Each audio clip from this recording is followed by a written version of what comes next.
Good morning, everybody, and welcome to Hangouts and Headlines, December 29th, 2022. Look out, I've got my voice back, folks, and I'm ready to use it.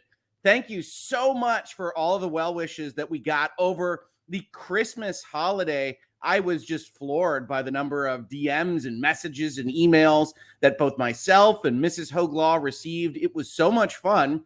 I will tell you this, it's Christmas Day around about, and I've got 130 some odd messages I look at on my phone. And usually when I have that kind of interaction, something has gone terribly wrong. Either people are very upset at me for some reason, which is always a new question mark on Twitter or social media in general, or I've got some kind of litigation to review, or Microsoft has said something, or Activision has said something, or both have said something. And in fact, we do have a Wall Street Journal op-ed from FTC Lena Khan to probably cover in this space. But instead, it was just well wishes. And if I didn't get back to you directly, know that I am so appreciative of all that. That was so much fun to see. And I tried to get back to a lot of people that sent those messages. But I hope you had a wonderful holiday as well. Obviously, it's a little bit later in the day for today's episode. I am trying to take as much refresh time as possible while my girls are off from school. So these will be a little bit more sporadic in general during this week and next week. But I wanted to come have a conversation with y'all. I miss y'all in Hangouts and Headlines, having these fun talks, talking about something that is obviously something I'm very interested in: copyright, intellectual property, and Disney. Both things that are regular appears on Hangouts and Headlines and in Virtual Legality. And I'm just so thrilled to be here with a voice, feeling energetic, feeling a little bit more rested, which it was just entirely necessary as December and 2022 in general kind of ground me down all the way until the end of the year. But how are you doing? How was your Christmas? If you don't celebrate Christmas, are you getting a break? How is that break? Are you still working right now this week? Are you happy to see me? It's 9 a.m. It's a weird time for us, but I wanted to be able to not set that alarm for my usual 5:45 wake up to do Hangouts and Headlines. So how are you all? Let me know. I see the chat already flying. I'm super thrilled to be here. I don't think I turned any of the buttons on because I forgot to for any membership subscriber stuff or slow mode. So hopefully we're all good there. Already 200 people hanging out with me. We're going to talk intellectual property. We're going to talk Mickey Mouse. We're going to talk about Disney. We're going to talk about, I don't know, murderous Winnie the Poohs, Sonny Bono, Sherlock Holmes. We've got a lot of stuff already prepped for you. So I'm really excited about this one. I'm glad we're doing this. We'll probably do one tomorrow, I think.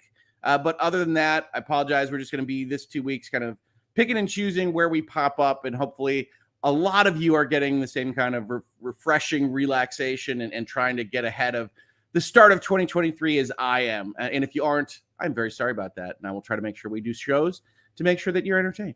So glad to see you, Hoeg, says Midnight Dreary. I'm so glad to see you, Midnight Dreary. I love that little Edgar Allan Poe in the morning. We've got other commentary. And I do have to comment on one other thing. Some of you might have already noticed, I didn't see in the chat because I can barely read the chat. And we'll talk about that in a second. That my glasses look a little bit different.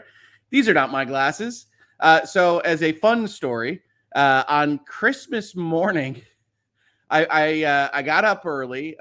My wife, Mrs. Hoeg Law, had woken me up, telling me the kids were ready to go.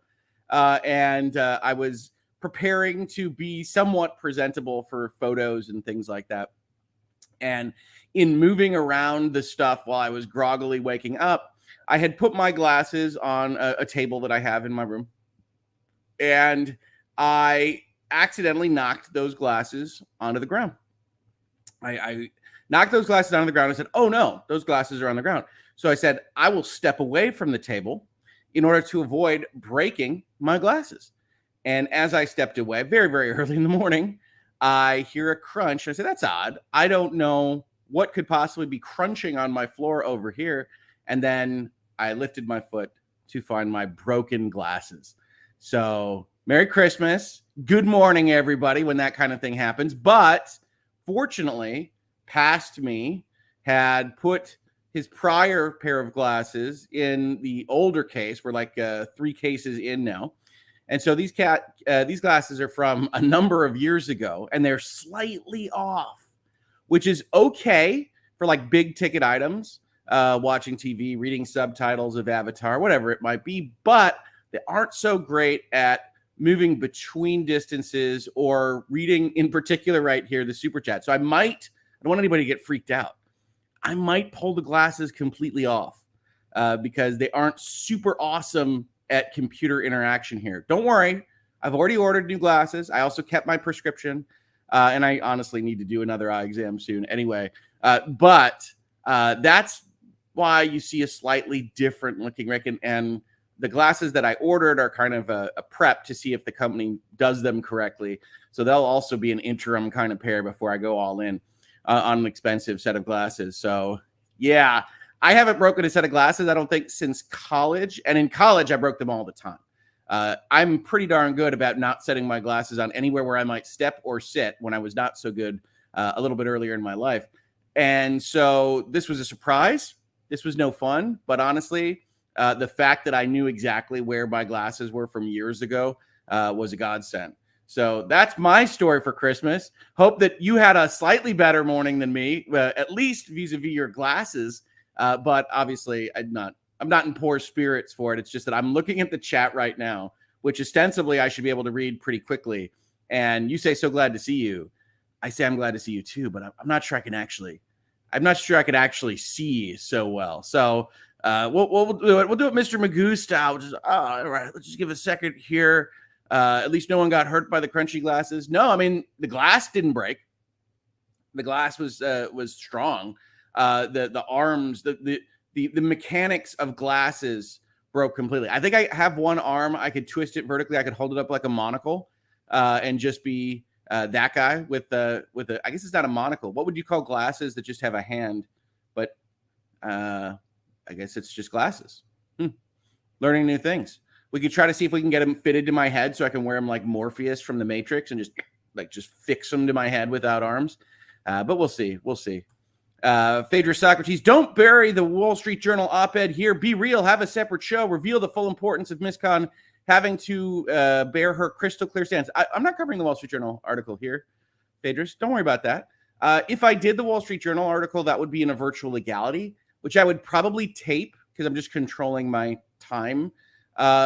These particular couple of weeks a little bit more than usual. I'd probably tape that. I'd make it a virtual legality. We'd premiere it in that 3:00 slot that YouTube was liking in terms of the robots for a little bit there. So we might still do that. I just am not guaranteeing any given thing this particular week. I'm trying to suggest we're staying very flexible here in Hoeg House. I love doing these things. I want to do them more, but we are trying to make good choices so that we don't burn out. And if you can't tell, you know, that Addicted to Work short that we did, Chinchilla of Evidence, my awesome editor did for this channel. I jokingly say that I do this too much and I get going too much and I burn out, but it's true. Every bit of life is always striving to find a balance. That was the way it was when you grow up in big law and you're trying to figure out what an associate needs to do, and the partners will eat your soul if you let them, and all this kind of stuff. It's the same for YouTube and this second job of mine. Because, well, you're always incentivized to be making. You're always incentivized to be on here. I love talking with you. I love talking about this stuff. We got 300 people just sitting here chatting with me before we get into the cool stuff about Mickey Mouse. I think that's awesome. I think that's fun. And we have these great conversations. We have these great comments. But you can get to a place where you do it so much, so often, so fast that you burn out. And then you have these breaks. And I prefer to not have that cadence. So we'll be looking at that, but not right now. Not right now. That sounds a lot like heavy lifting and work. And we're here to have fun today. We're doing some hangouts. We're doing some headlines. But don't worry, I'm not going to do Lena Khan's editorial here. I did get it pinged to me about 100 times when it went up. Or I think when people noticed it, it went up like 6 days ago, 5 days ago. And I got it pinged to me yesterday a lot. So we'll see. We'll see. Nicholas Starro, happy holidays. Happy holidays to you, sir. I hope you had a great one. I hope you're continuing to have a great one. I always like this period through Christmas and New Year's to try to do this, but usually I can't in corporate land because we got deals that are closing by the end of the year. Everything's all set up here at Hoeg Law, so we don't have to worry about that other than the usual end of month, start of month stuff. And so we can relax a little bit in this space. Tigerette says exactly what I say. Same. I love the chat community and engaging topics. I love having these conversations. One of the coolest kind of little bits of doing this job and content creation and having these conversations, whatever you want to call it, that I found very early on is you get to talk about what you want to talk about from my perspective. And then you get comments of a lot of good stuff, a lot of intelligent stuff, especially when you're trying to cultivate reasonable minds can differ and let's not ad hominem attack. And I love going through the comments. I have not been able to keep up with all the comments on some videos, but I love having those conversations. I think it is absolutely great. And so, yeah, this is just fun stuff. Anybody else have any fun glasses stories or Christmas stories or holiday stories in general? Whatever you celebrate, whatever you've been doing over the past week. I don't know whether you're all at work right now. I don't know whether you've gotten some time off. I hope you do get some time off. I think that's fantastic. Heather say, may I suggest going to the Ohio State University optometry for your next pair of glasses? The clinics around town, so head on down. Oh, my goodness. Well, you know what? We do have a lot of fun college football coming up in just 2 days. My Michigan Wolverines will play in the national semifinal to see if they can make the national championship game. And my goodness, are you going to hear about it? I don't even know how I will react as a person, as a human being, if somehow my team wins the national championship. That is going to be crazy. I might just do a stream that's just that. We'll just do headlines about Michigan. But we'll see. We'll see. Long ways to go before that. I don't want to count any chickens before they are hatched. So let's see here. Phaedra says, I really wish you the best and not to suddenly get a case of burnout when Khan responds. If covering all those attacks on her tired you try to get some karma back and cover her. I'm going to cover that op-ed in all likelihood. It's just a matter of whether or not I do it this week or whether we have kind of a full comeback of the channel in a little while. And we got people rooting for TCU in my chat. Folks, you are allowed. If you love TCU, you're allowed to root for them, but I'm not going to root for them. So Michigan all the way, go blue. We'll have some fun in a couple days. We'll see how it goes. Yeah. We'll see. That would be awesome, says Crazy Cat Queen. Talking about football is always good. I think many of the people here would disagree, but I'm not going to be able to help myself if somehow Michigan were to win. I might not be able to help myself if Michigan just makes the national title game. So I know you're rooting for TCU. Some of you in my chat, I'm not. We'll see how that goes. But it's going to be fun time. Sharon says, yes, Hoeg, one game at a time. I'm a coach's wife. Or she called me a coach's wife. I don't know. I think she's calling herself a coach's wife. Yeah, you can't start cashing those checks. Absolutely. We got people in here saying OSU go Bucks. Yeah, we'll see how they do. They're going to face mighty Georgia in the second game of the day. And if Michigan prevails over TCU, I'll be watching with popcorn in hand, enjoying the show, however it goes.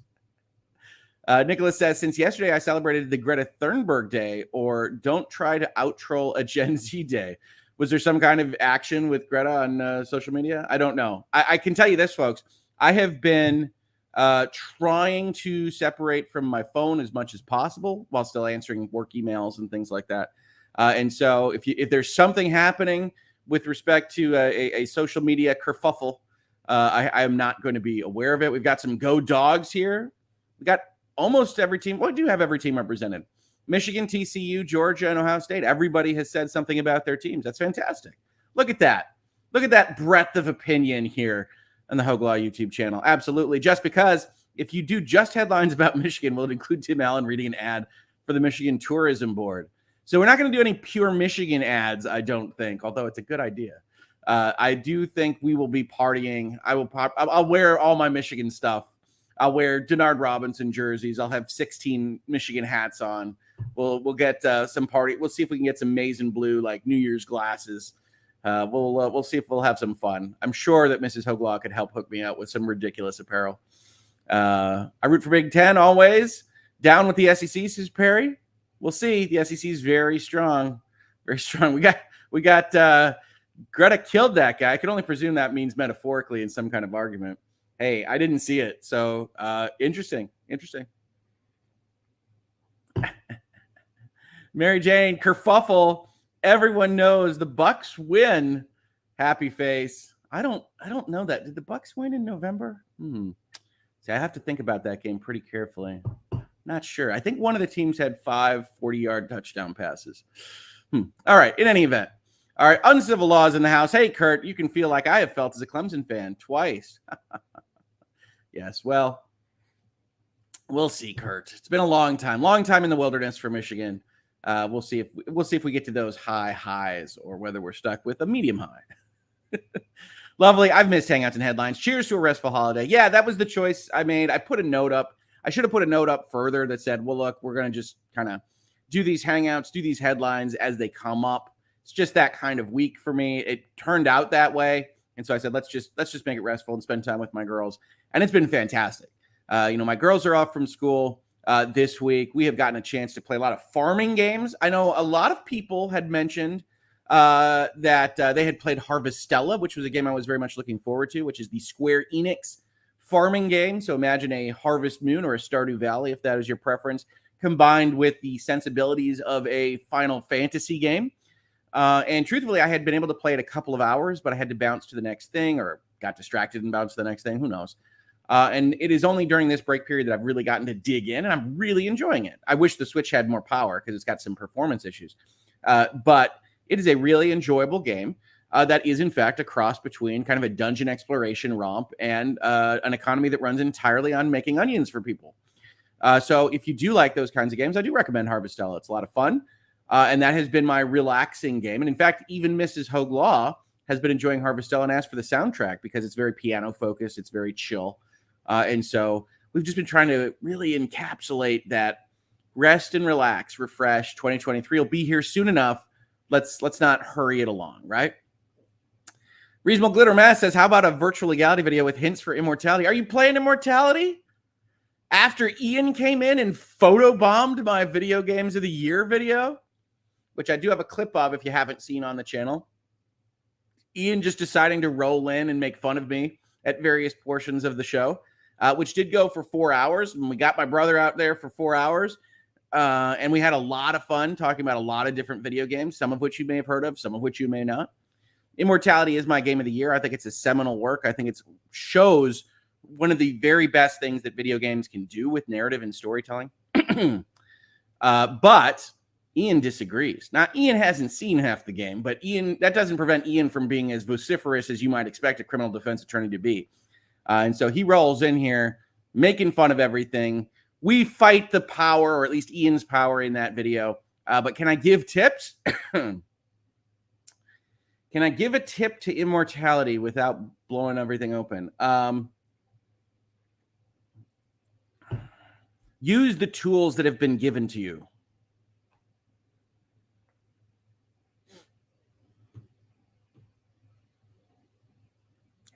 I think that'll work for right now. The other thing I would say about Immortality is that even if you've seen the credits, you probably haven't seen the game. They might air those credits a little bit too early for what you know and how you know it. And so I would recommend continuing to play on. When I get the credits, I had about half of the information I needed. But I got sincerely drawn into Immortality in a way that obviously people can tell. It's my game of the year. It is fantastic.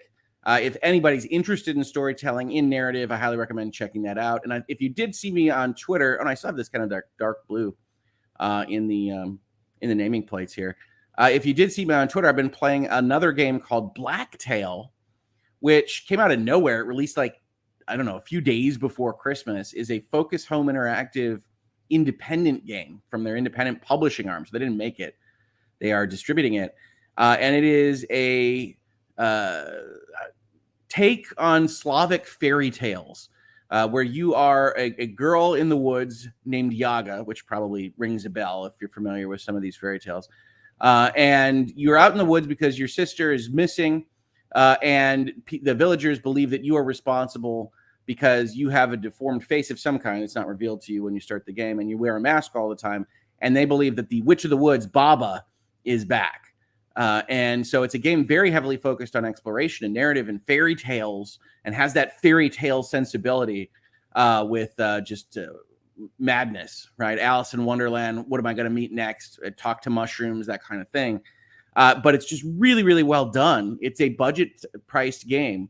And I said this on Twitter, but I think it would probably have made at least my honorable mentions for my Game of the Year list had it released, I don't know, even a week earlier. Because if I had seen it, I'm really, really enjoying it. It is wild. It is cool. And maybe I just love Slavic folk tales. I don't know if that's the case. It has rings of The Witcher in it because both companies are Polish that have put these together. I recommended a game a few years back called Operencia, which is another game that has kind of Slavic folk tales in them, Slavic fairy tales. And it's interesting to see that kind of percolate out through video games, and I enjoy it so much. So there you go. That's Rick's video game recommendation corner. But yeah, do use the tools in Immortality. We got people referencing the Baba Yaga. Yeah, and I don't think it's exactly the same story, and it's referencing a bunch of different things, aspects of it that you don't quite know which direction it's going to go. And I got a Post-it note already here. Very exciting. Oh, well, you know what? This is an excellent Post-it note from my daughter, who, you know, who knows? We're going to do a postmortem on this. She would like me to talk about Avatar. So my daughter absolutely loves Avatar, and we went and saw Avatar 2. And Avatar 2 is an absolutely gorgeous movie. It's 3 hours and 20 minutes long. I think any reasonable person could say that could probably be edited. But James Cameron, obviously the famous director of Avatar and Titanic and Terminator 2 and Aliens and all these classic movies that did very, very well successfully, I think he's probably earned his right to edit as fluffily as he would like.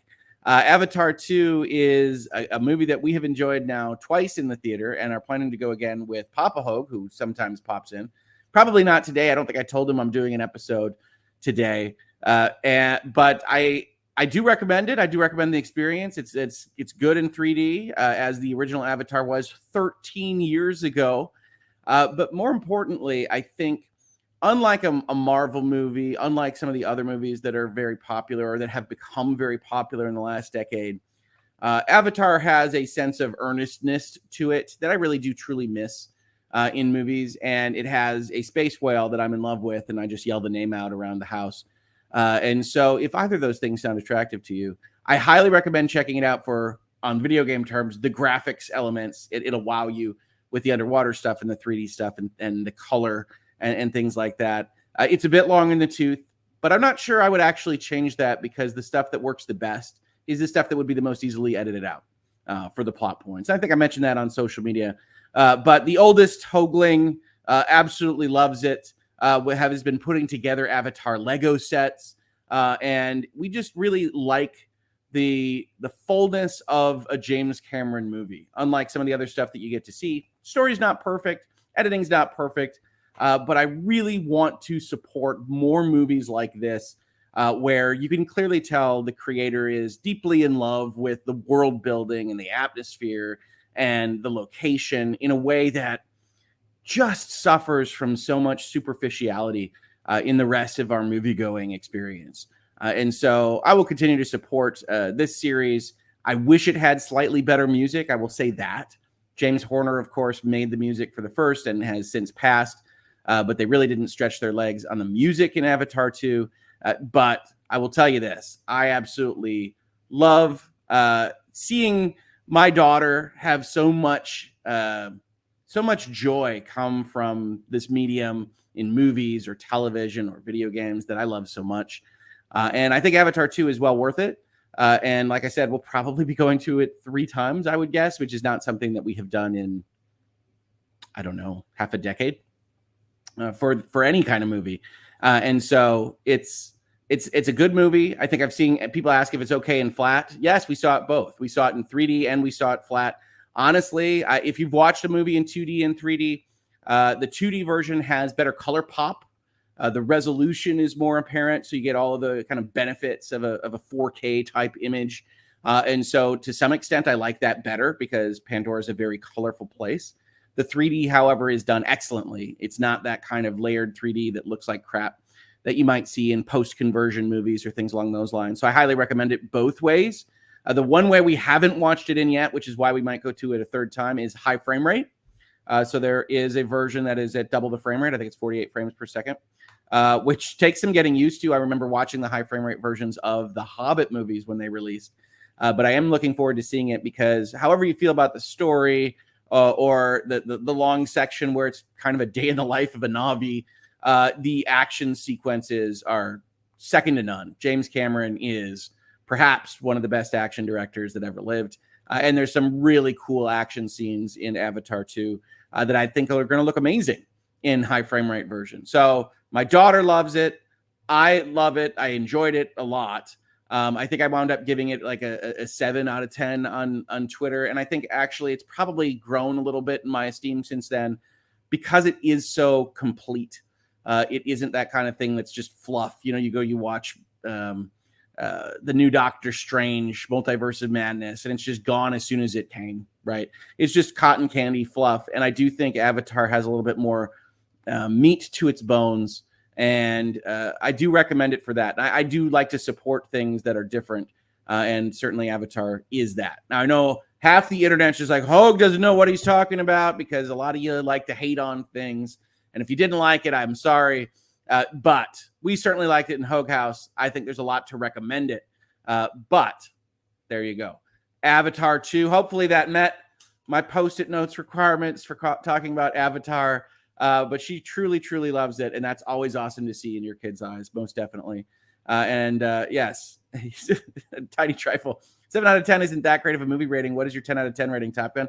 I did give Maverick a 10 out of 10. I think Maverick is a more propulsive movie.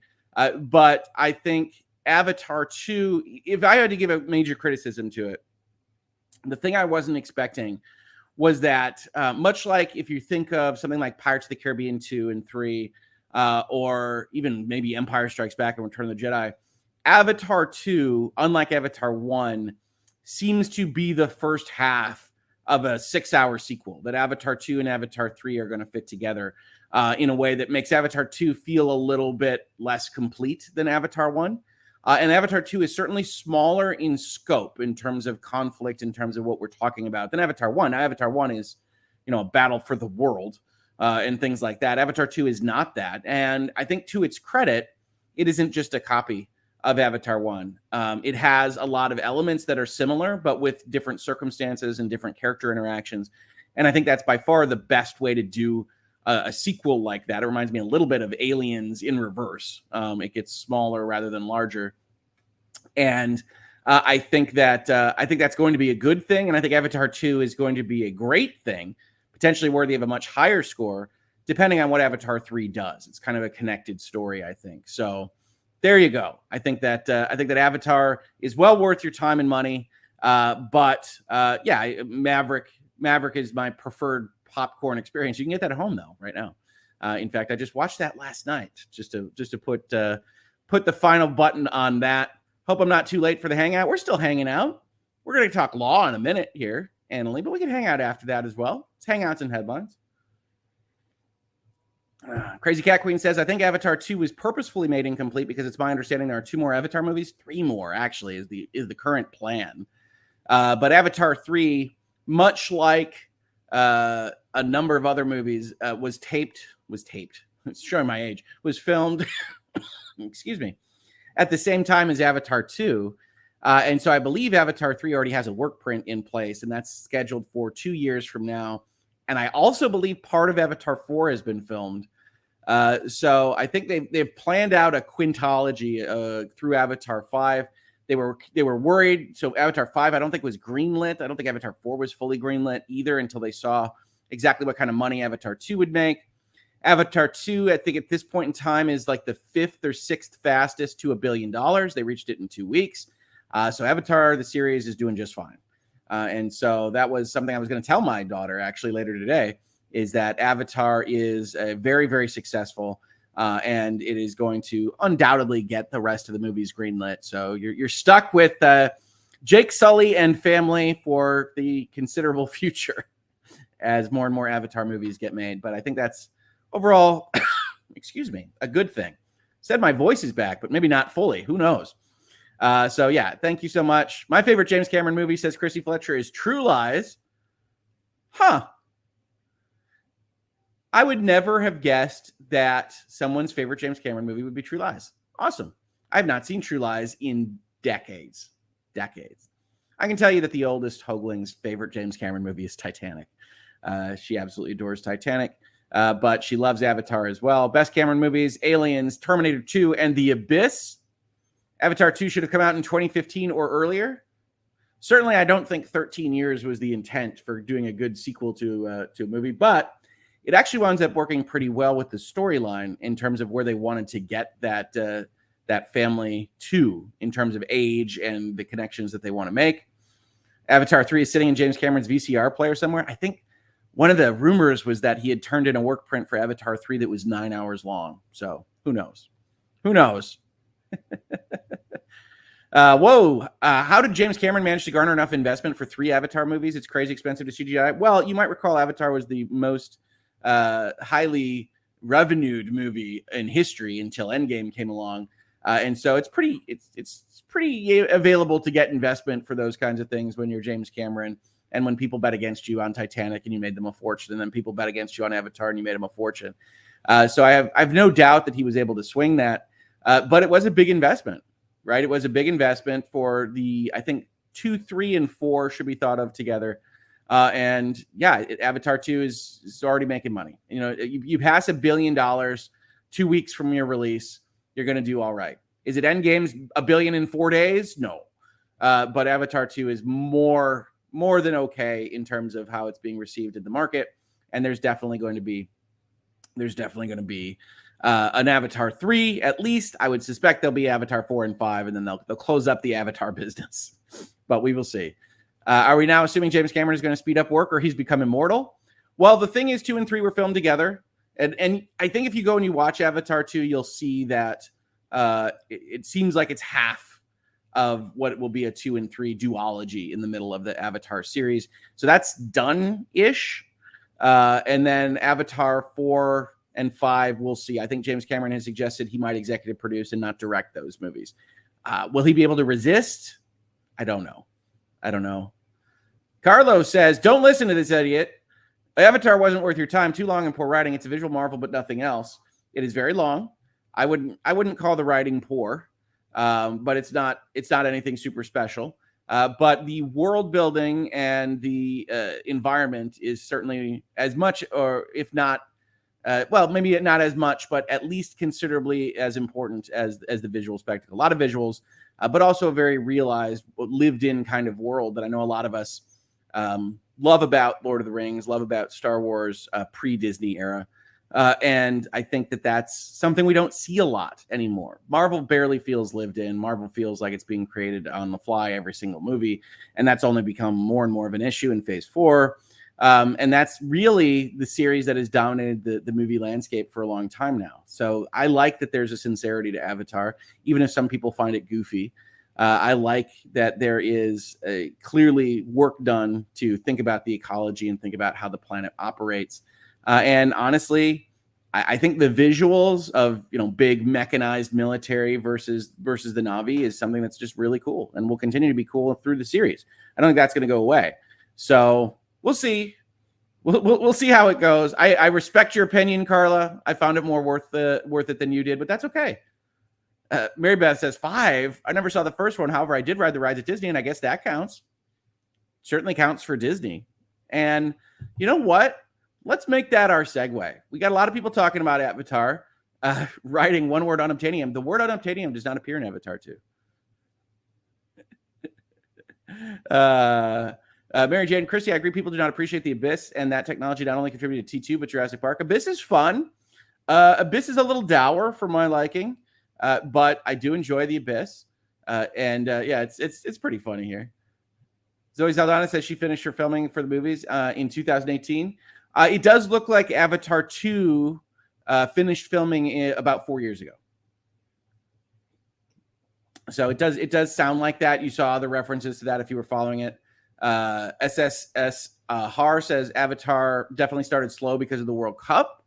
Yeah, it has legs. I mean, Avatar 2 is still selling pretty well even now. And so, all right. But let's talk a little bit about Disney. David Wu, although totally different genre, I really love the Studio Ghibli film movies for that lived-in feel. Yeah, I think that's a great reference, David, and thank you for the super chat. they do have a feeling like the story is only a part of the world that they're in, right? And that's exactly what I'm trying to capture when I say that Avatar feels like the world extends past the corners of the screen. And that to me is such an important feeling that we just so rarely get in movies anymore, especially when you're talking about speculative fiction, fantasy, sci-fi, whatever it is. And Avatar 2 is less sciencey than Avatar 1, which was also not terribly sciencey, but had a little bit more science elements to it. And I just love that feeling. And I think we don't get it near enough. And so I think Avatar 2 feels like, okay, this place exists. And the next thing that they're going to show us is going to be something that fits in with everything else because it's been thought through. And maybe there's a decade of time that is contributing to that and my feelings there. But I do think that comes across on the screen. And you feel like you are in good hands, even if you find the story to be simplistic, even if you find it to be not terribly compelling. It exists in a place that is real and gets you to that place where you can have your disbelief entirely covered by feeling like you're in some kind of creative control. Feeling like it's not just being handpicked and put together on the fly, which of course is the main reason to me why the Disney Star Wars movies don't work, is that the seams are so apparent that whatever is happening is just happening because this guy thinks this plot is important right now, and it doesn't feel like a world at all. So thank you so much for the super chat. HP H&H always brightens my day. Thank you. I love doing these. It brightens my day. Thanks for hopping on in the mornings. I shouldn't get a lot of credit this week or probably next, but we're going to hop on when we have something cool to say. And on that note, only Hoeg would describe a movie as dour. I can't believe I'm the only one. Abyss is dour. I mean, that's what word pops into my head when I think of the Abyss, is that kind of darkness. But yeah, all right, let's talk about Disney. So Disney owns Avatar. Disney has making some money on Avatar, much more than it's made in the Marvel movie business or the animated movie business.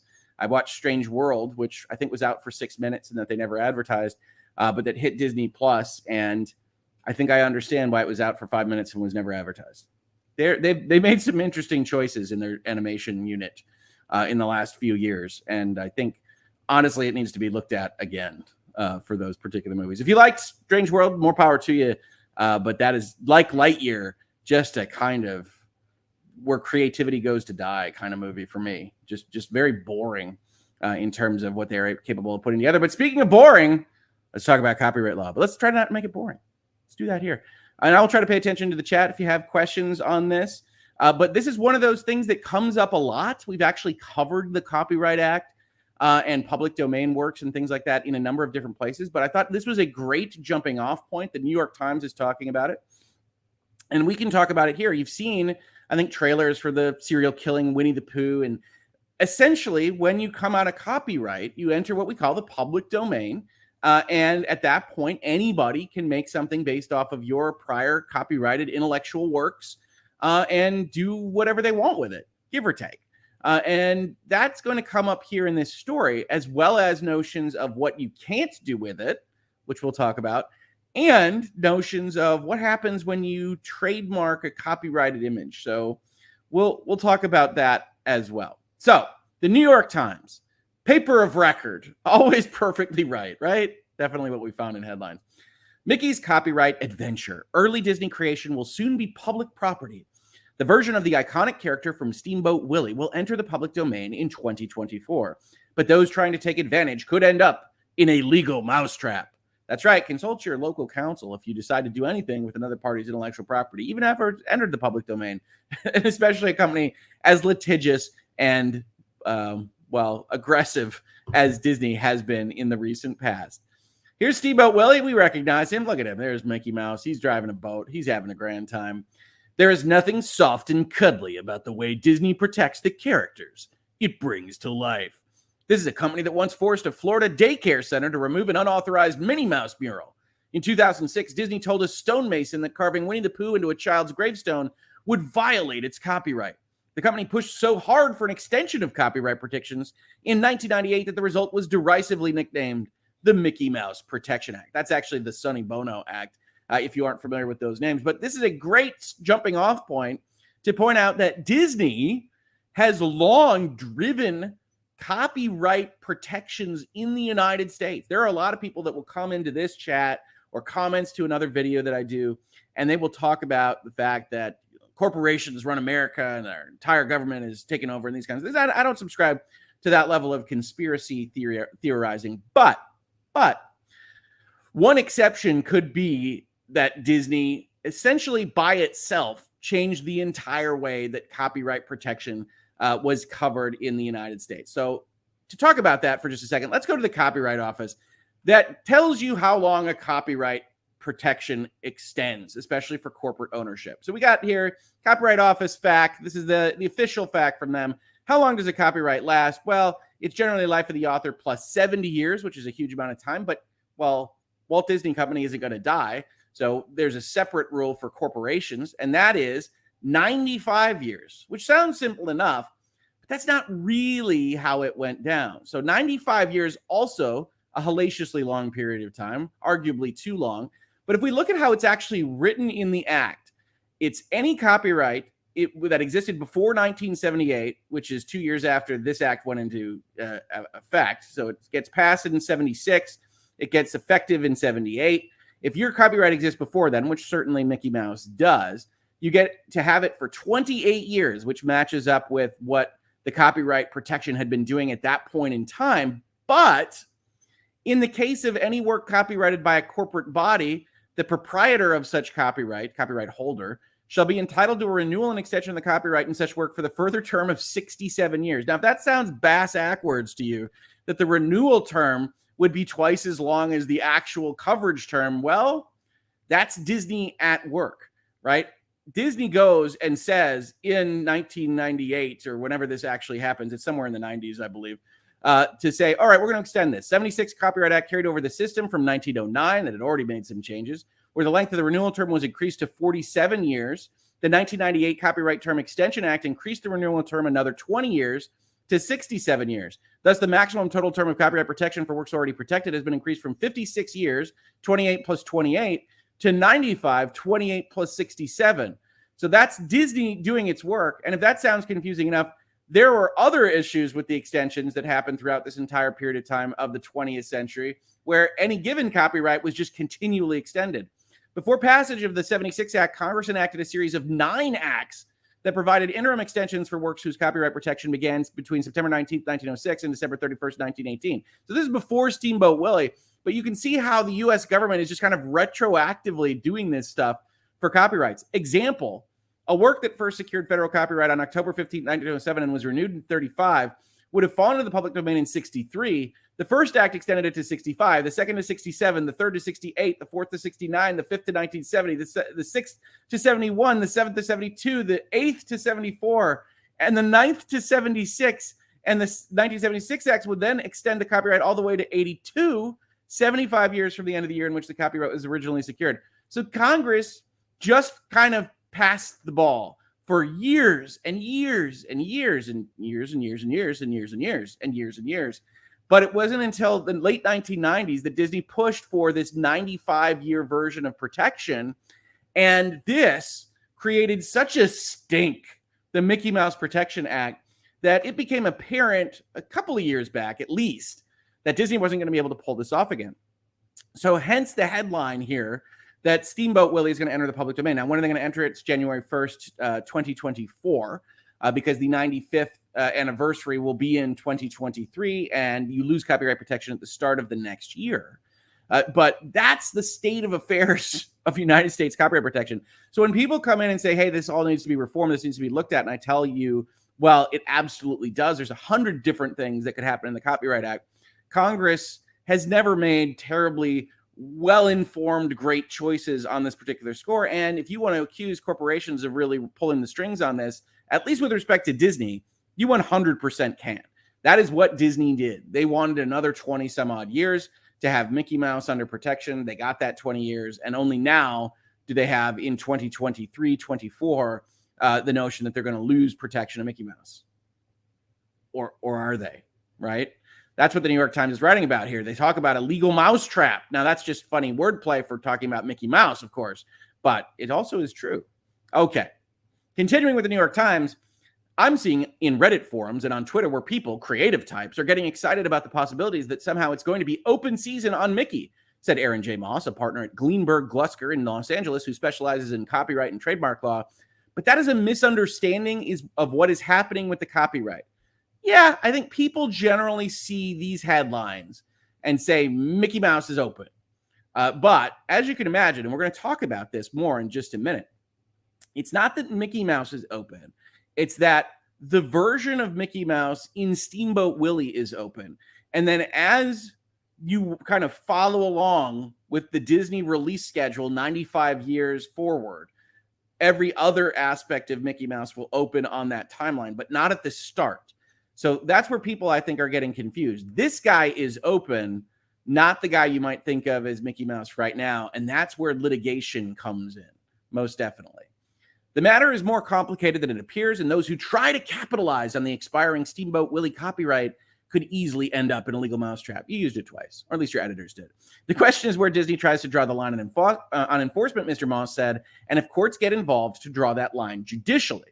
Now, interestingly enough, one thing that you can see from corporations and intellectual property holders in general is that they don't always love it when the courts get involved, because that actually sets bright line rules. And to some extent, being a copyright holder, having intellectual property, the gray area is useful to you, right? We talk about largesse a lot here in this space, which is nobody quite knows whether playing a video game is a protected free use kind of thing. You're transformative in how you operate that game, or whether it's a derivative work based on all of this intellectual property that's created by another. I have told you that I think it's far closer to a derivative work. And I think that anybody that makes content that doesn't have a true license is putting themselves under the sword of Damocles. And I believe that wholeheartedly. And I would have publishers actually give content creators who are doing marketing for them a license. But it's to the owner's power to have it ambiguous. So almost none of these things get run all the way up the judiciary flagpole because they don't want to know the answer. So yes, you could get into litigation, but Disney doesn't really want a court to say no. And so they will be threatening and they will be cajoling and they will be fighting, as Disney does, with people that do these various things. The New York Times started with all of those stories about tombstones and murals and the time that Lion King got rented out and Disney went crazy because Disney is known for being aggressively litigious on its intellectual property, which is great. That's fine. You can do that if you're a copyright holder. But as Mickey comes out of copyright, they are not the copyright holder of those versions of Mickey. They have entered the public domain. Disney has never had to deal with this before. So it'll be interesting to see what they do from a litigation perspective. Only one copyright is expiring, explains the New York Times. It covers the original version of Mickey Mouse as seen in Steamboat Willie, an 8-minute short with little plot. This non-speaking Mickey has a rat-like nose, rudimentary eyes, no pupils, and a long tail. He can be naughty. In one Steamboat Willie scene, he torments a cat. In another, he uses a terrified goose as a trombone. Later versions of the character remain protected by copyrights, including the sweeter, rounder Mickey with red shorts and white gloves, most familiar to audiences today. They will enter the public domain at different points over the coming decades. And somebody, somewhere, has a timeline of the Mickey character editions that are being made so that they can use them if they so choose in that capacity. But to talk about this a little bit more, this is where we have to talk a little bit about Sherlock Holmes. Before we do, I want to capture this super chat. Nicholas says, same with labor law. You don't want to set an accidental precedent. You know what you have, but not what you're going to get. Yeah, and I think that's the nature of the judiciary for a lot of areas of law. I think it drives people crazy. I think people come into my comments and say, why can't you answer this particular question on, user interfaces and interactions with cheating software and whether or not they are definitively infringing with respect to the Bungie cases, for example. And I say, well, look, here's the theory why it would be infringing. I think it's very strong. I think they have a strong argument on this and this and this. But generally, they would be okay with dropping this if the other side drops it, if they stop sales, if they get something preliminary, a settlement of some kind. And so they don't want to actually set a yes-no answer on this. And most cheating software companies don't want to go through that big effort either. The company that's currently fighting Bungie, I think it's Phoenix something, seems to be an outlier there. And they might well set a precedent because they appear to be going all the way to the end. But we'll see. We'll see if that holds for a long enough period of time. There's a lot of areas of law where one side or the other is advantaged by having ambiguity. And if that exists, you'll see that ambiguity more and more. So, yes, thank you, Nicholas. I appreciate the super chat. Tigerette Hoeg, could you speak to the relevance, if any, on the use of Steamboat Willie in the movie opening credits and use of Steamboat Willie in park entertainment shows as part of a copyright strategy? I don't know. Could I? We will get there, I promise. Yes, we've talked about it a little bit in virtual legality in the past, but it's not a copyright strategy. It's a trademark strategy for the most part. So we will talk about that most definitely when we get there.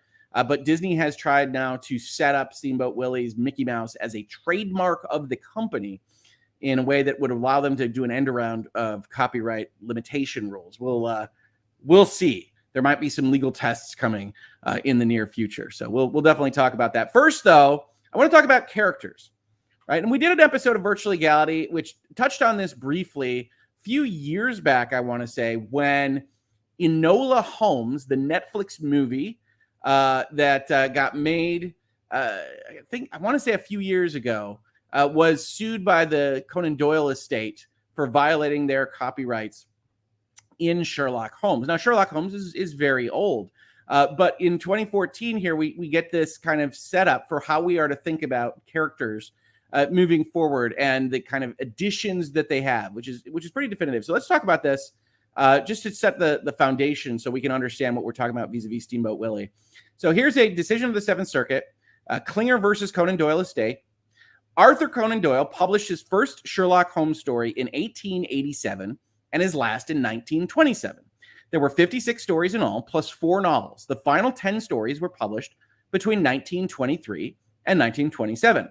As a result of statutory extensions of copyright protection, culminating in the 1998 Copyright Term Extension Act, that's the Sonny Bono Act, the American copyrights on those final stories, copyrights owned by Doyle's estate, the appellant, will not expire until 95 years after the date of original publication, between 2018 to 2022. And this is a few years before that. This is, I think, 2013 or 2014.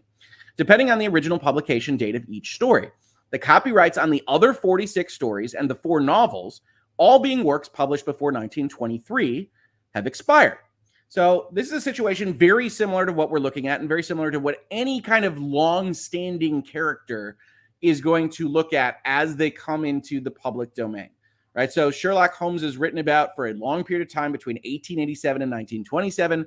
Mickey Mouse has been iterated upon for 95 years. And so you've got a whole bunch of different aspects of that character. And what the Conan Doyle estate argued for is that if there is a character that has that kind of evolution, what they called round character, we'll get to that in just a second, then the Copyright Act, even though these characters are entering the public domain, should protect them throughout until they are finished being written about, and that the 95 years should extend to the end point of the characters rather than the beginning point of the characters because they are so round. They aren't just flat facades that don't have character growth. Now, you'll see here, as we just talked about in the New York Times article in the summary, the court is going to reject this notion as essentially crazy talk. So we have this writer, Klinger, who is making stories about Sherlock Holmes using only the ones that are in the public domain. Instead of obtaining a license, Klinger sued the estate, seeking a declaratory judgment that he is free to use material in the 50 Sherlock Holmes stories and novels that are no longer under copyright, though he may use nothing in the 10 stories still under copyright that has sufficient originality to be copyrightable, which means at least a tiny bit of originality. So, as an example, if you've got a character that enters the public domain, but they don't otherwise evidence, in Sherlock Holmes' case, maybe the first couple of stories didn't talk about his cocaine or heroin usage, right? That doesn't happen in those early stories. Then if you have public domain rights to Sherlock Holmes, but not public domain rights to those later stories, you couldn't have that copied over into your work without infringing on the copyright of the character. And I use that not as an example of what actually happened, because I think that's actually introduced pretty early on in Sherlock Holmes, but just as an example. Another example is you see the Winnie the Pooh murder movie right now. Winnie the Pooh doesn't have his red shirt because the red shirt on Winnie the Pooh doesn't come into play until a few years later. So that doesn't enter the public domain at the same time as Winnie the Pooh. The same thing will be happening with Steamboat Willie and Mickey Mouse. And so that's why this is kind of important to understand, even though the copyright infringement concepts here about fictional characters and aspects that are introduced at different times is not anything that the court system is really going to be great at dealing with, at least consistently. Now, they argue the judgment on subject matter jurisdiction. We don't care about jurisdictional questions. The second ground is that if there is jurisdiction, the estate is entitled to judgment. They're entitled to win because it argues copyright on a complex character in a story, such as Sherlock Holmes or Dr. Watson, whose full complexity is not revealed until a later story, remains under copyright until the later story falls into the public domain. A complex character shouldn't get a lack of protection until they are fully completed as a character. Now, obviously, this is crazy talk. This would be an extra 40 years of copyright through no avenue of the actual U.S. Copyright Act. But this is what they tried to push. You understand why. The Conan Doyle estate makes money off of these things. They don't want to make less money. And so they would like to have licenses be required. Now, the court says we cannot find any basis in statute or case law for extending a copyright beyond its expiration. When a story falls into the public domain, story elements, including characters covered by the expired copyright, become fair game for follow-on authors, as held in a prior case, a case much like this one. The court ruled that a copyright affords protection only for original works of authorship, and consequently, copyrights in derivative works secure protection only for the incremental additions of originality contributed by the authors of the derivative work. So you're a derivative author of your own stuff as you write a series here. So if you add that red shirt, that gets protected. That's original, that's new, but it doesn't go to protect Winnie the Pooh in its original instance. The copyrights on the derivative works corresponding to the copyrights on the 10 last Sherlock Holmes stories were not extended by virtue of the incremental additions of originality in those derivative works. And the Copyright Office is pretty clear on this now. And so it is in our case. The 10 Holmes-Watson stories in which copyright persists are derivative from the earlier stories, so only original elements added in the later stories remain protected. The estate argues that creativity will be discouraged if we don't allow such an extension, but the court pushes back on that, saying, hey, extending copyright protection is a two-edged sword from the standpoint of inducing creativity, as it would reduce the incentive of subsequent authors to create derivative works by shrinking the public domain. Now, in my preference here, I would have the court say it might be discouraged. It might be better to have it extended. It might be better that your rule were law, but we're a court. We're the judiciary. We don't make law. That is a public policy kind of concept. Go talk to Congress. The court doesn't say that. Instead, it argues it on the merits. I wouldn't do that, but hey, it's still useful for our educational purposes here. Most copyrighted works include some and often a great deal of public domain material, words, phrases, data, entire sentences, quoted material, and so forth. The smaller the public domain, the more work is involved in the creation of new work. And if you shrink that public domain, you're going to shrink a lot of creativity. The estate asks us to distinguish between flat and round fictional characters, potentially a sharper distinction than the other one it urges, as we noted at the beginning of the opinion, which is between simple and complex. They argue that the estate defines flat characters oddly as ones completely and finally described in the first works in which they appear. Flat characters thus don't evolve, round characters do. Holmes and Watson, the estate argues, were not fully rounded off until the last story written by Doyle. Court, you never like to hear this from the judge. What this has to do with copyright law eludes us. So you have the court here saying, we're not talking about the nature of world building or character creation or creativity, et cetera, but it's not part of the copyright law. And so they finish off by saying, we can imagine the Doyle estate is being concerned that a modern author might write a story in which Sherlock Holmes was disparaged, perhaps by being depicted as a drug dealer. He was, of course, a cocaine user, or as an idiot detective like Inspector Clouseau of the Pink Panther movies, and that someone who read the story might be deterred from reading Doyle's Sherlock Holmes stories because he would realize that he couldn't read them without puzzling confusedly over the true character of Sherlock Holmes. The analogy would be trademark dilution. And this is an area where people get really, really confused. And I would have perhaps even the legislature make some better distinctions between trademark and copyright. But we try to cover the difference here. And one of those differences is that trademarks can get diluted. Trademarks are marks or service marks, anything in the mark category that are designed to tell you where something comes from. The designation of origin is the trademark kind of rule. Copyright is the protection of creative expression. And so the distinction here is that trademarks can be diluted. If you just allow someone out in the space to use the same name that you used or the same logo type or whatever, then it's going to be more confusing for consumers to decide whether you made something or whether somebody else did that's using that same logo or name or etc.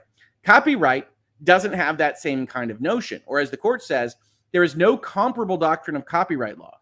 parodies or burlesques of copyrighted works may or may not be deemed infringing depending on circumstances, but there is no copyright infringement of a story or character that is not under copyright. There's no concept of diluting a copyright. It protects only the expression, not the idea. Copyright only protects the story of Sherlock Holmes, not the concept of Sherlock Holmes. And worse, when it comes out of that protection time period, it becomes completely public domain. Trademark doesn't have a time period. If you stay on it and you otherwise protect the value of your trademark from dilution and other aspects of losing it, then you can have a trademark forever. Walt Disney Company isn't going to lose its ability to call itself Walt Disney Company when all this happens. It's just that the creative expression of a cartoon mouse driving a cartoon boat is going to fall into the public domain in a way that Mickey Mouse and Disney is undoubtedly a little bit concerned by. But this is very important, that copyright is not trademark. And we'll see why in just a minute. Now, as I drink some tea here, is everybody following along? I know that's a lot of legalese. I know we're reading directly from a court case on this, but I want to make sure we're all up to speed because this is an important aspect of what we're talking about, that characters do evolve. We know this, but that each aspect of a character kind of falls into public domain as it's introduced, and that they don't get protection of Mickey Mouse just because they made a Mickey Mouse show, last year. But they can start to try to continue to protect new and different elements, which is why one of the reasons you see, as somebody mentioned earlier, them used in shows or used in different capacities is to try to establish that this function is somehow new, and to at bare minimum create a kind of muddy fog over what it is that you have the rights to, so that they don't get kicked directly out of court. Because if you have to go through a court trial with Walt Disney Company, chances are you're going to back off, right? So if they can make it muddy enough to survive a summary dismissal, then the hope from the Disney litigator side of things is that they can force people to answer to cease and desist letters and otherwise make some examples of folks out in litigation land, which I think will probably undoubtedly come to pass. But we'll see on that. Did I say Mickey has a problem with it? Yes, as a name for Disney. The mouse has a problem with it. Tigerette, yes, I didn't realize how much copyright and trademark are distinct. Very distinct. Trademark doesn't have a time limit. Trademark is for origin of things. And so one of the things that we will see they're trying to do, and we'll talk about this, is that they're trying to take Mickey Mouse in Steamboat Willie and make him a trademark of their company so that they can get protection through the trademark laws, not the copyright laws, and try to essentially do an end round the loss of the copyright protection of, in particular, that version of Mickey Mouse. So we will get there in just a minute. I just want to make sure everybody's up to speed. So let's continue with this New York Times article. Disney has regularly monetized the character, not necessarily as a program of copyright management, at least initially, but to keep up with the times, said Jane C. Ginsburg, an authority on intellectual property law who teaches at Columbia University. I wonder what does it take to become an authority on something? What are the qualifications on that? If you teach intellectual property law, I think that's pretty good. I don't know what gets you the extra phrasing of authority, but it is interesting when you get quotes. Oftentimes they'll ask you what you want to be titled. So authority is interesting. So here's Sorcerer's Apprentice Mickey, obviously looking different than Steamboat Willie. He's full color. He's rounded. And this will be years after Steamboat Willie comes into the public domain. That version will. The expiration of the Steamboat Willie copyright means the black and white short can be shown without Disney's permission and even resold by third parties. There may not be much sales value left, however. Disney posted it for free on YouTube years ago. It also means that anyone can make use of the film and the original Mickey to further expression, to create new stories and artwork. It doesn't even really necessarily need to be to further expression. You can do whatever you want with it, right? It's in the full-on public domain. Winnie the Pooh, another Disney property, offers a window into what could happen. This year, the 1926 children's book Winnie the Pooh by A.A. Milne came into the public domain. An upstart filmmaker has since made a low-budget live-action slasher film called Winnie the Pooh, Blood and Honey, in which the pudgy yellow bear turns feral. In one scene, Pooh and his friend Piglet use chloroform to incapacitate a bikini-clad woman in a hot tub and then drive a car over her head. Spoiler alert, I guess. Well, there you go. Something to look forward to. Disney has no copyright recourse as long as the filmmaker adheres to the 1926 material and does not use any elements that came later. Pooh's recognizable red shirt, for instance, was added in 1930. Fathom Events will give Winnie the Pooh Blood and Honey, directed by Reese Waterfield, a one-day theatrical release in the United States on February 15th. One-day theatrical release. Nice. Here's where it gets tricky.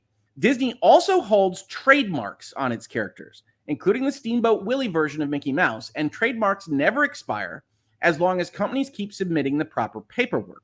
A copyright covers a specific creation, unauthorized copying, but trademarks are designed to protect against consumer confusion, to provide consumers assurance about the source and quality of a creation. Boiled down, any public domain use of the original Mickey cannot be perceived as coming from Disney, Ms. Ginsburg explained. This protection is strong, she added, because the character, even in his early form, has such close association with the company. People glance at those ears and smile and automatically associate it with Disney. And of course, they have added Steamboat Willie to their Walt Disney Animation Studios title card for at least since Frozen, maybe before. And so you can see that this was an effort by Disney to more associate Steamboat Willie Mickey Mouse with the trademark concept.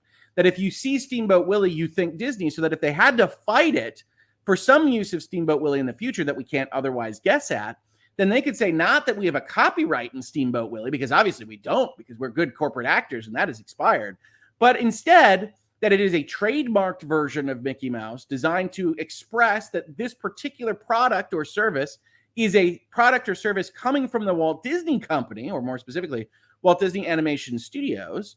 And if somebody uses it and they aren't Walt Disney, that they can sue for trademark infringement rather than copyright infringement or trademark dilution, giving Disney an out, so they hope, to sue over these things and at least create a muddled mess over whether somebody can use Steamboat Willie or not. Ironically, the trademark usage strongly encourages the blood and honey approach to things that are going to use this copyrighted material, right? If you make something that is so obviously not Walt Disney Company's product, they would never approve a use of Steamboat's Willie or whatever you want to think about, using the Mickey Mouse version of Steamboat Willie in, that he's a murderer or he's I don't even know, other bad things that I'm not going to go into lest YouTube lower its provincial hammer on me, that if you get so far afield from what Walt Disney would approve, you might be more protected because, well, it's crazy. And Disney would ever do that. In 2007, Walt Disney Animation Studios redesigned its logo to incorporate the Steamboat Willie Mouse. So that's 15 years ago. It has appeared before every movie the unit has released since, including Frozen and Encanto, deepening the old character's association with the company.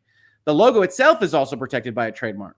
In addition, Disney sells Steamboat Willie merchandise, including socks, backpacks, mugs, stickers, shirts, and collectibles. Winnie the Pooh Blood and Honey most likely does not run afoul of Disney's trademarks because no reasonable person would ever believe that Disney would authorize that kind of story.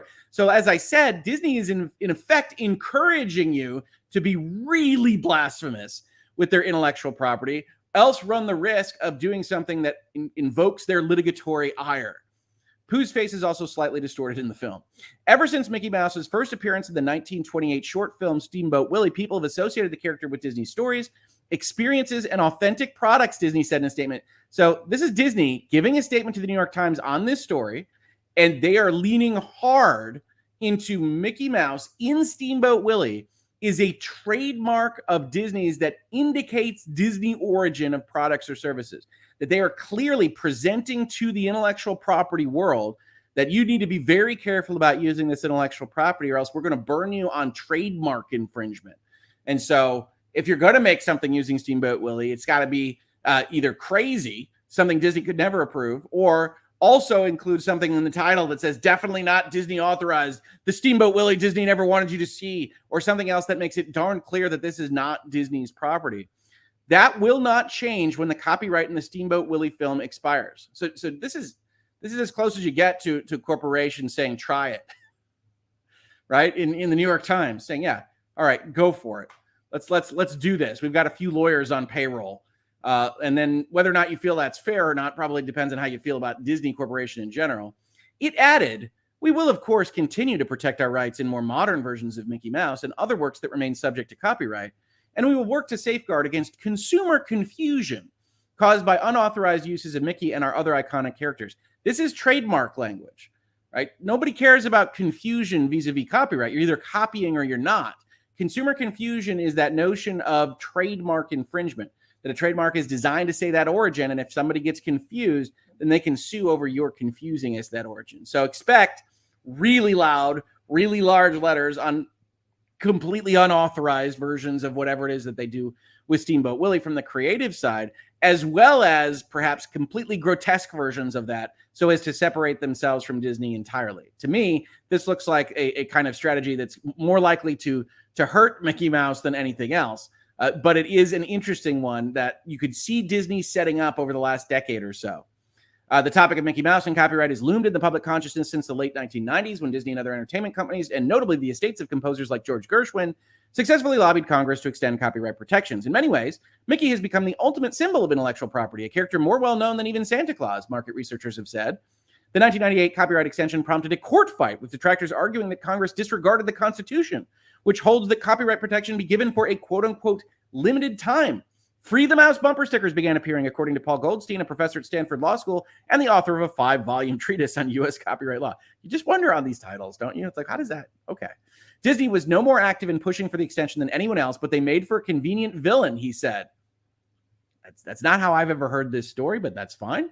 In 2003, the Supreme Court ruled 7-2 to uphold what Congress had done, but the justices did so while holding their nose. We are not at liberty to second-guess congressional determinations and policy judgments of this order, however debatable or arguably unwise they may be, Justice Ruth Bader Ginsburg wrote in the majority opinion. And I think that's the right holding. 95 years is still a limited amount of time.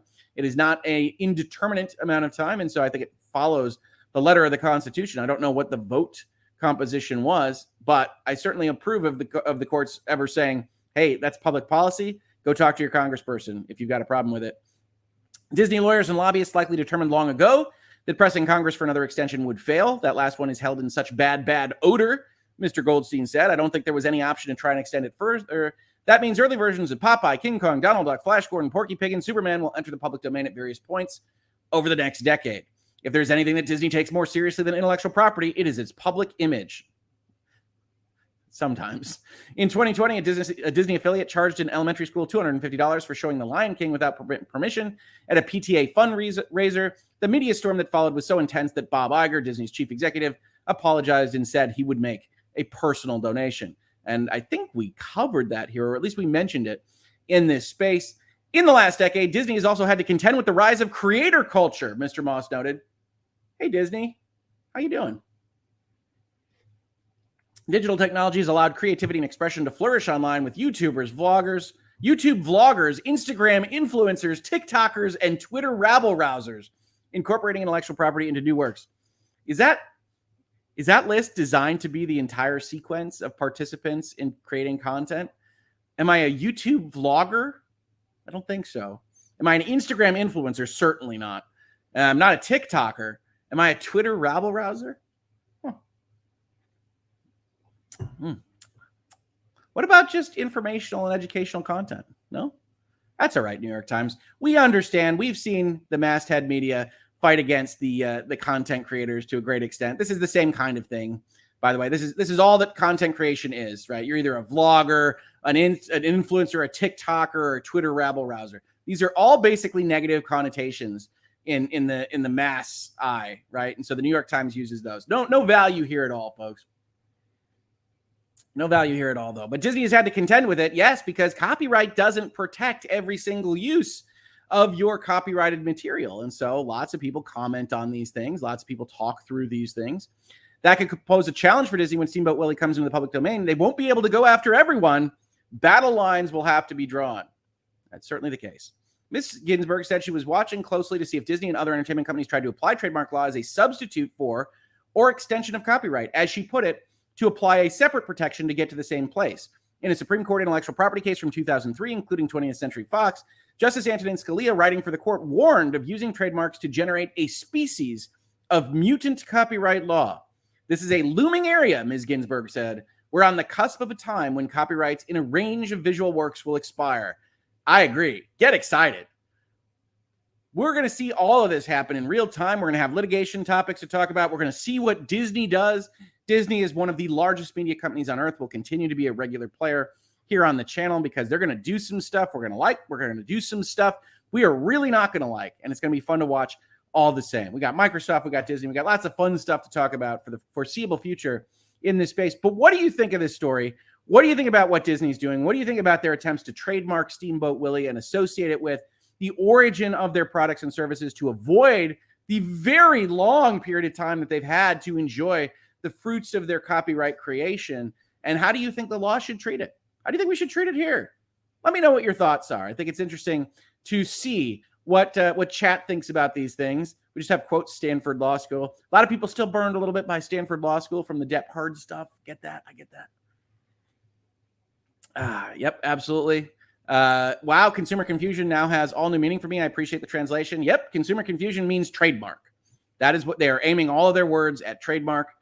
Most definitely. We have people discussing various things on the internet and how folks are using intellectual property materials for perhaps other purposes. So that's a fun part of the conversation. I won't have anything to do with Disney again, says Carol. Sorry, they're no longer family friendly. Disney is going through some stuff. There's no question there. And Disney Plus is going to be something that is either a massive success for them long term or really drags them down. I think that's what Bob Iger was brought in to kind of fix, is the park situation and the Disney Plus situation. We'll see how he does. Sometimes going back to the old can be good. Maybe no. Oh no, Pooh, says Tia. Yeah, if you hadn't heard about that Pooh killer movie, that was probably news to you. Thankfully, IP law is fairly straightforward, says Syracuse Brad. It's not at all the most ambiguous pieces of law that govern the entirety of modern economies. Yep. Absolutely. Mary Jane says, I named my guinea pig after Mickey, but he creeps me out now while giving me nostalgia. It's combo platter. Actually, Mickey Mouse kind of creeps me out while giving me nostalgia at the same time. So it works for your guinea pig. Sardanism says, I missed a chunk, got a call for work, but hopefully I've watched enough of Hoeg and Leonard French to be safe on the legal definitions. LOL. Leonard French is a great YouTuber to go to for copyright questions, in particular intellectual property. That's what he does day to day. So I highly recommend it. I assume he'll be talking about this stuff as well over the next few years. Maybe we can do a collab. We will see. Really like Leonard French, and he focuses on that educational style like we like to do here, most definitely. Yep, let's see here. What else we got going on here? People deleting posts, trying to delete posts. Let small businesses thrive, says Joe Munger. I assume you're not referring to Disney on that. Mary Jane, well, Hoeg, I hate Disney law, but they will not give up copyright.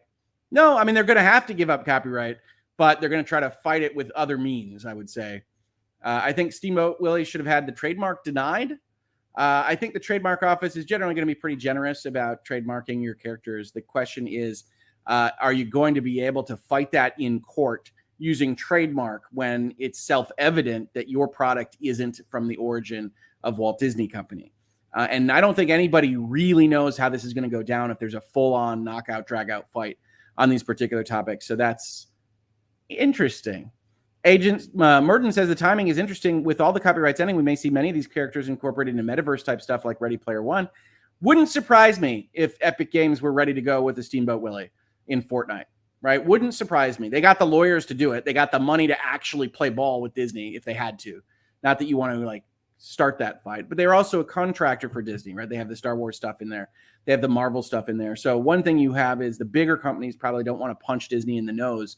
So there's a whole lot of interesting things happening with respect to these intellectual property pieces that'll be interesting to follow. Definitely. I love this stuff, obviously. That's why I'm here. That's why I'm talking about this stuff. And we'll see how it goes. Hangry says, as someone who has followed Disney copyright and where a lot of their original works come from, I'd really like to see them fail on making Mickey a trademark, but I'm not hopeful. Well, they've already got it registered. The question isn't whether they can get it registered in the trademark office. That's an executive branch agency. That's part of the administration empowered by Congress. The question is whatever they try to block with that trademark, will the courts go for it? And so Disney is going to have to be very careful with what it decides to do, because like we talked about earlier in the video, they don't want to set a precedent that works against them. So that's going to be interesting to watch strategically. As you can tell, I love this stuff. But it's going to be fascinating to see who they pick to be their scapegoat on this and whether or not they can win a case that way. I think there will be litigation.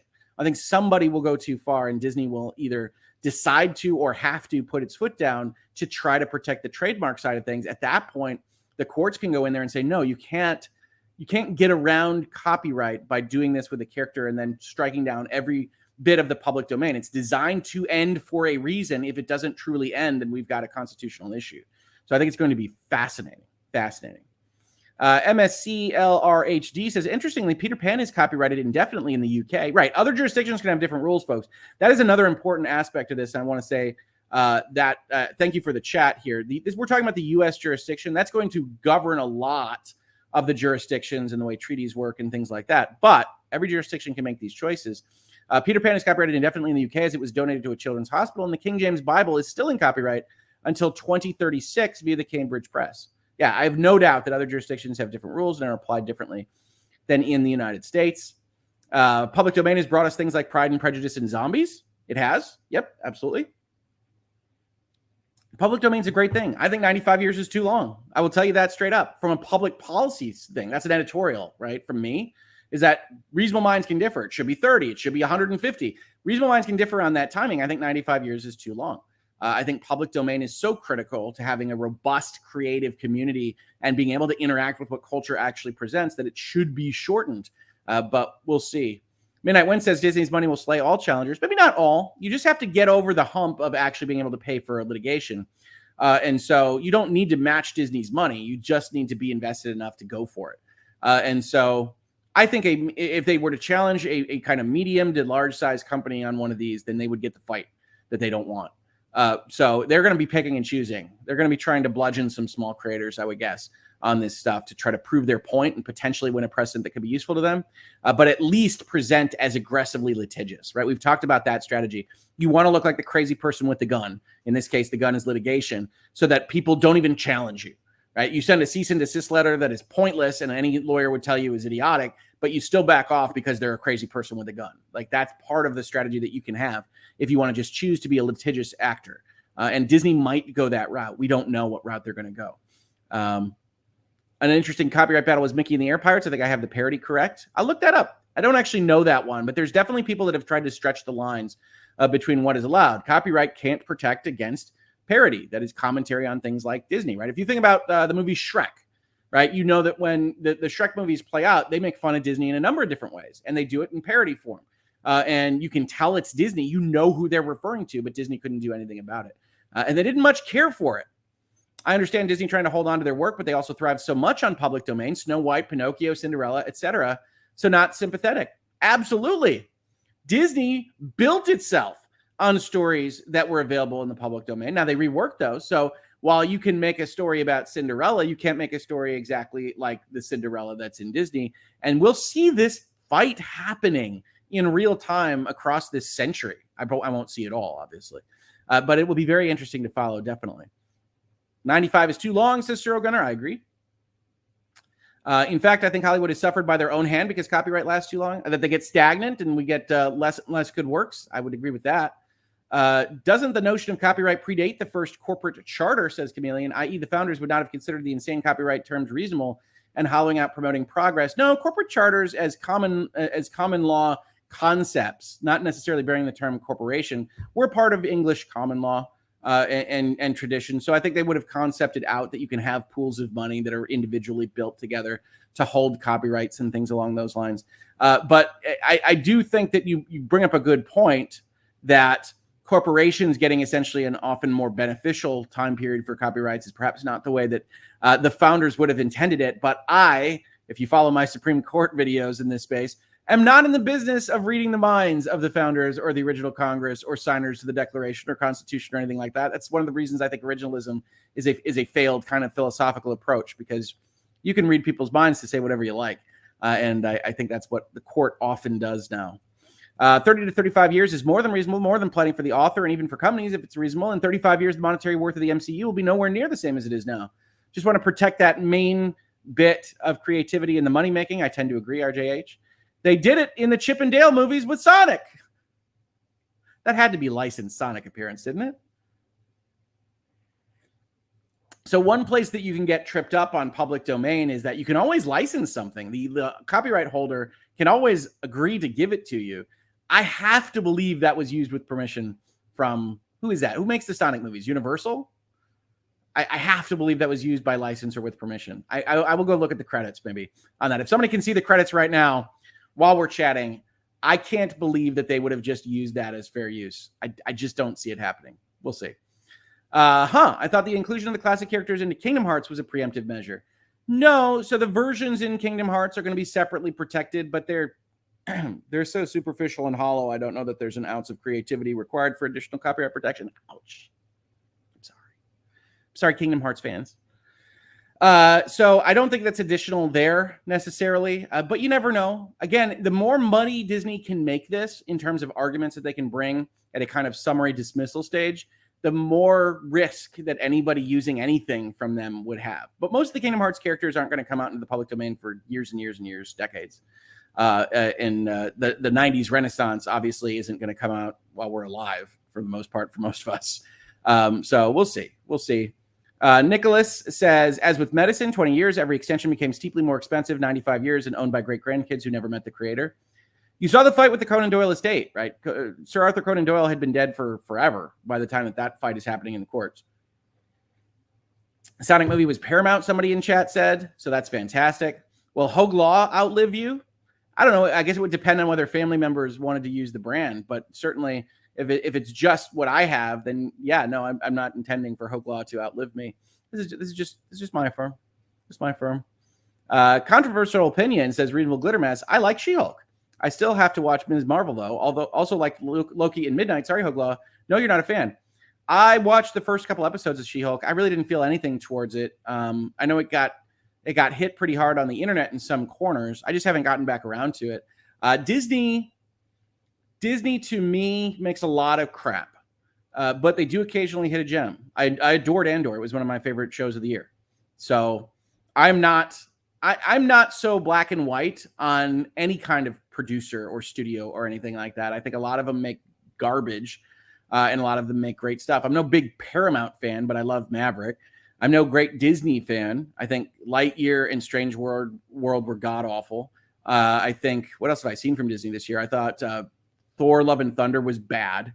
I think Doctor Strange and the Multiverse of Madness was okay to good, but could have been much better. And so I think Disney is in a real rut for things that I've enjoyed from them. But at the same time, this year they released Andor. So it's pretty tricky. Yeah, Sonic movie's made by Paramount. I gotta believe it's licensed. Gotta believe it's licensed to the Chip and Dale movie. That's the kind of thing that a lot of lawyers can do for you. Yeah, they didn't recreate crappy Sonic. They asked for him and they sent over the files and it was licensed, says Pensive Cow. I don't know this for sure, Pensive Cow, but I'm going to take your word for it. It just seemed like such a licensed appearance. And it essentially served as marketing for Paramount. When you think about it, the ugly Sonic stuff works really well for them because it makes them look, and I think it's the truth, that they listened to people that saw that trailer and said no. And so I think that is useful to them so that they would be willing to license or give by permission things like Ugly Sonic. Even though you might think it reflects poorly on them, I think ultimately it reflects well on that studio. Wakanda Forever. Didn't see Wakanda Forever. I got pretty sick or otherwise tied up with things. And we got to the point where I was just going to wait for it to come out on my home movie screens. But it's one that I'm waiting on. So maybe I'll love it. Don't know. I love Ryan Coogler. I think he's fantastic. Sonic IP is owned by Sega, who Paramount got the license to the movies from in the first place. Yeah. But in general, the way that this is going to work is that they're going to spend money to create a derivative of Sonic, and then they're going to have rights in that derivative of Sonic. It depends on what the contract says, but generally speaking, the movie studio is going to take ownership of its version of Sonic, and then it's often going to have the rights to license and sell those things out because it needs them, right? They want to put their Sonic on a lunchbox. They want to do these kinds of things. And so that'll all be part of an intellectual property license negotiation. These get very complicated. Lawyers spend their entire careers just doing them. If you remember from the Johnny Depp Amber Heard trial, if you followed along with that, they had a Hollywood guy that really did focus on intellectual property licenses. And so I can't promise you exactly who has to sign off on Ugly Sonic appearing in Chip and Dale for Disney, but chances are the biggest sign off comes from Paramount, who spent the money to make Ugly Sonic. And so what WTF is Ugly Sonic? Oh, let's see if I can pull up this in the background. Oh my gosh. So yeah, Ugly Sonic is a version of Sonic the Hedgehog that was put forth in the trailers to the Sonic movie initially, and had like teeth in a face. Let's see if I can pull this up. And I've got a Newsweek article I'm trying to load in the background here. But Ugly Sonic was just a bad artistic direction, and so I think we could pull this up. And people really didn't like it. So on the left, you see the redo, the movie that was actually released. On the right, you see how it appeared in the trailers. And so they had made a kind of anthropomorphized Sonic the Hedgehog with like the people teeth and the differing eyes.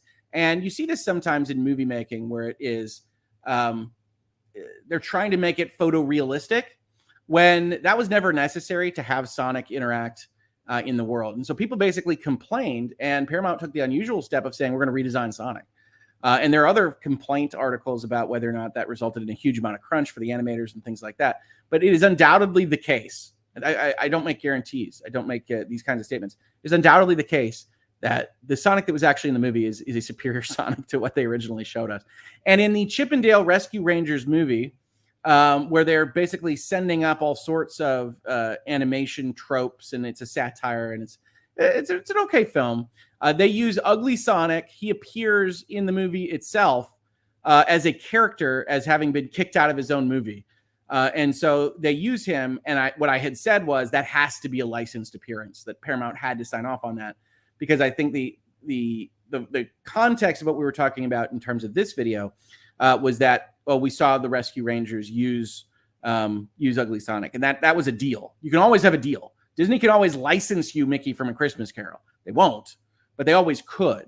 What we're talking about is it's not their choice anymore. It's not their intellectual property anymore. It goes into the public domain. They don't get to tell you that you can't have your Winnie the Pooh serial killer movie. And that's the difference. Creepy teeth. Yes, pictures, please. Oh, yes, please show. I only pulled up the one. But yes, bad artistic direction is an understatement. It was so horrific, they just had to redo. Oh, the teeth. Ugly Sonic was the definition of uncanny valley. The left version is way better. Oh, absolutely. There's no question.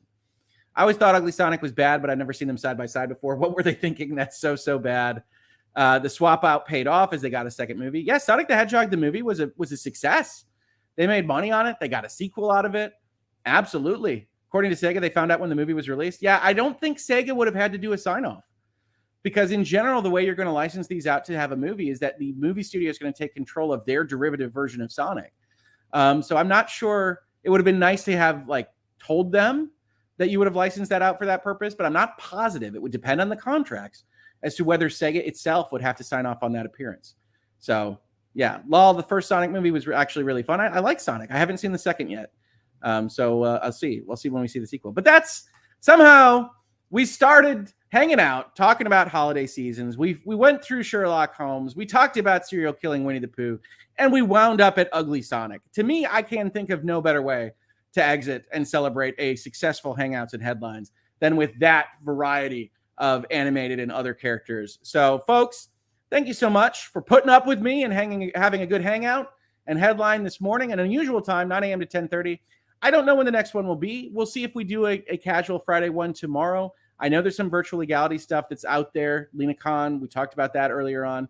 But I am going to try to take it easy and pop in from time to time to say hi. I've got some clips I can put up on the channel as well, rather than hit a specific schedule this week and next week. But then we'll be back flying high, doing the things we do, running a law firm, being on YouTube. So until then, I hope you get some rest and relaxation. I hope you had a wonderful holiday. I hope you have a great New Year's. I hope my Michigan Wolverines have a great New Year's. And I will see you on the next episode of whatever I see you on here on the Hoeg Law YouTube channel. Have a great one, everybody. Please like and subscribe on your way out if you like this content. I always really appreciate that, and share it with your friends, of course. See you real soon.